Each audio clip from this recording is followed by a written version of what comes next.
Capacitors का बड़ा ही important derivation कौन सा, नाम क्या है?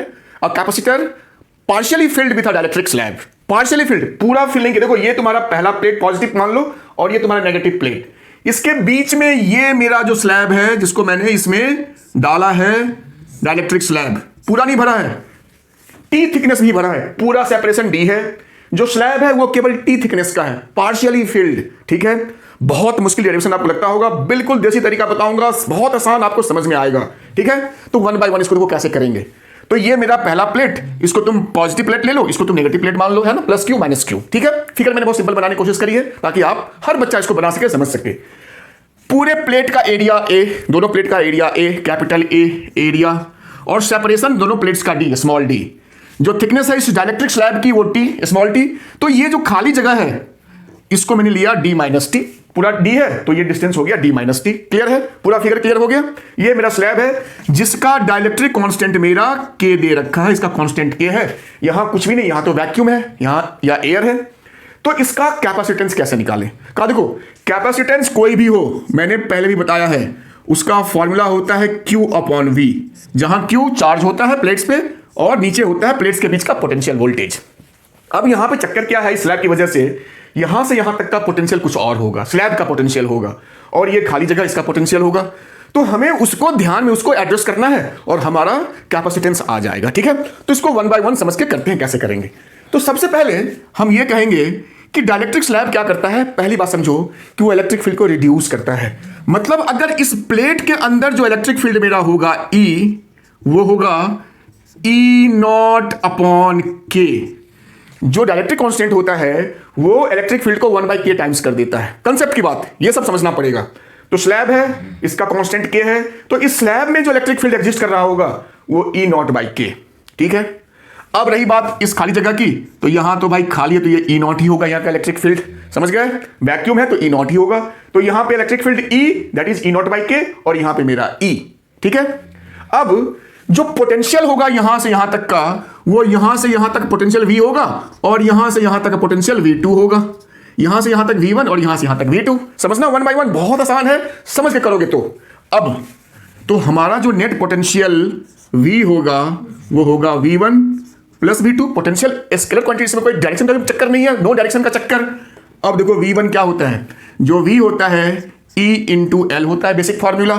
तो यहां का पोटेंशियल जो होगा वो यहां का इलेक्ट्रिक फील्ड, तो यहां तो E है, और ये L की जगह क्या लिखेंगे, T थिकनेस, खत्म कहानी, प्लस V2 यहां का पोटेंशियल डिफरेंस प्लेट्स का। तो यहां तो इलेक्ट्रिक फील्ड E नॉट है भाई, और जो थिकनेस या वो जो स्पेस है वो D माइनस टी है, ये स्पेस। तो V1 V2 हमने लिख लिया ऐसे।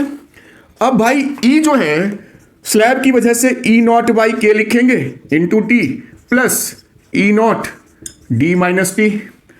थोड़ा सा और इसको सिंप्लीफाई कर लो, अच्छा रहेगा। E नॉट को बाहर ले लो तो T बाई के, और ये प्लस D माइनस टी हो गया।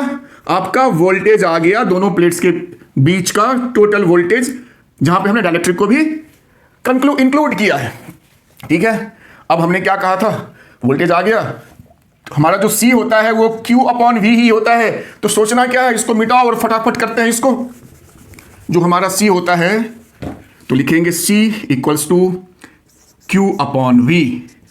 Q तो Q ही लिखेंगे और V की जगह पे ये लिखेंगे E not T by K plus D minus T. अब देखो मैं यही पे करता हूं, जो E नॉट होता है, कहीं भी जो E होता है क्या, तो सिग्मा बाई होता है एप्सिलॉन नॉट प्लेट्स के बीच में। तो इसको हम तो E नॉट ही कहेंगे क्योंकि प्लेट के बीच में खाली जगह है। तो E नॉट को हम लिख सकते हैं भाई, यहीं पे देखना, सिग्मा बाई एप्सिलॉन नॉट। ये चला जाएगा ऊपर एप्सिलॉन नॉट, तो उसको ऊपर ले जाओ, यहां से उसको हटाओ, इसकी कहानी खत्म।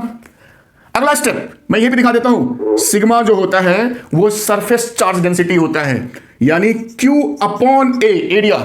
तो एरिया चला जाएगा मेरा ऊपर, तो A को यहां लिख लो। अब देखो Q कट हो गया। अब आपका फाइनली ये क्या हो गया, epsilon not A upon T by K plus D minus T, या इसको पहले ऐसे लिख लो, D minus T plus T by के। थोड़ा सा आसान दिखता है, ये एक ही चीज है, that is your capacitance of a partially field capacitor. यही हो गया। चलते चलते एक बात और इंपॉर्टेंट, ये जो डेरिवेशन कैपेसिटेंस का है ये यूनिवर्सल है, ऐसे समझो यूनिवर्सल डेरिवेशन है, ये देखने में खतरनाक बहुत काम का है। कहो कैसे? तो जो नॉर्मल कैपेसिटर होता है जो हमने बचपन से पढ़ा है जिसके बीच में कुछ भी नहीं है, कैपेसिटेंस होता था epsilon naught A by D. अगर इसी में हमने डायरेक्टली कांस्टेंट भर दिया पूरा ठूस ठूस के तो इनटू के कर देते थे। यहां हमने पार्शियली फिल किया है, पूरा ठूस के नहीं भरा है, तो उसका ये हो गया। अब देखो इसमें ये तीनों डेरिवेशन छुपे हुए हैं। जैसे तुम्हारा के नहीं है, मान लो ये वाला केस है, बिल्कुल खाली खाली वाला केस है, तो के जीरो है तो ये पूरा टर्म तुम्हारा खत्म हो गया, ये बचा ही नहीं। तुम्हारा टी भी नहीं रहा तो आ गया epsilon naught A by D, आ गया। Simple that simple.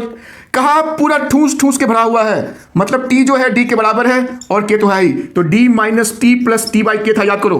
तो टी जो है वो डी के बराबर है, तो टी की जगह पे डी लिखो, यहां भी तुम लिखो डी, तो डी प्लस और डी माइनस कट हो गया, अब बचा केवल डी बाई के, तो के चला गया मेरा ऊपर, तो आ गया epsilon naught A by D into के।